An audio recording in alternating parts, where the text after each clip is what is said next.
वैज्ञानिकों ने इंसानों के शरीर में एक ब्रांड न्यू अंग को खोजा है। असल में ये हैं कोशिकाएं, लेकिन काम पूरे अंग की तरह करते हैं। ये इंसानी फेफड़ों के अंदर मौजूद पतली और बेहद नाजुक शाखाओं में पाई जाती है। इनका मुख्य काम है श्वसन प्रणाली को दुरुस्त रखना।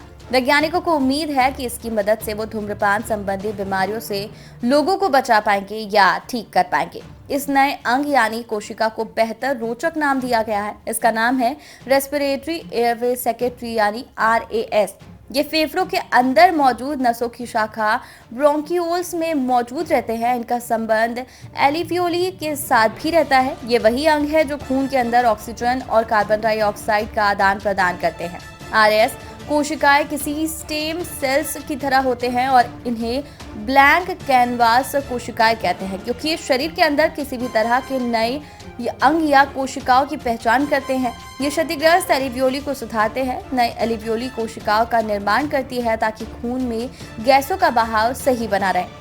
शोधकर्ताओं ने देखा है कि RAS कोशिकाओं फेफड़ों पर निर्भर रहने से फ्रस्ट्रेट होने लगते हैं, क्योंकि उनका पूरा काम फेफड़ों से संबंधित प्रणालियों से ही चलता है, लेकिन बदले में उन्हें कुछ नहीं मिलता। असल में इन सभी सवालों के जवाब पाने के लिए वैज्ञानिकों ने एक स्वस्थ इंसान के फेफड़े का टिश्यू यानी ऊतक लिया। इसके बाद हर कोशिका के अंदर मौजूद जीन्स का विश्लेषण किया, तब RAS कोशिकाओं का पता चला। यूनिवर्सिटी ऑफ पेंसिल्वेनिया के पेरलमैन स्कूल ऑफ मेडिसिन के प्रोफेसर एडवर्ड मॉरिस ने कहा कि ये बात तो पहले से पता थी कि इंसानी फेफड़ों की शाखाएं यानी हवाओं के आने जाने का मार्ग चूहों के फेफड़ों से अलग होते हैं। कई तकनीकों के विकसित होने से हमें ये फायदा हुआ कि हम नई कोशिका को खोज पाए, हम उसके सैंपल की जांच कर पाए। प्रोफेसर एडवर्ड मॉरिसे और उनकी टीम को फेरेट्स के फेफड़ों में भी RAS कोशिकाएं मिली जो इंसानी कोशिकाओं से मिलती जुलती है।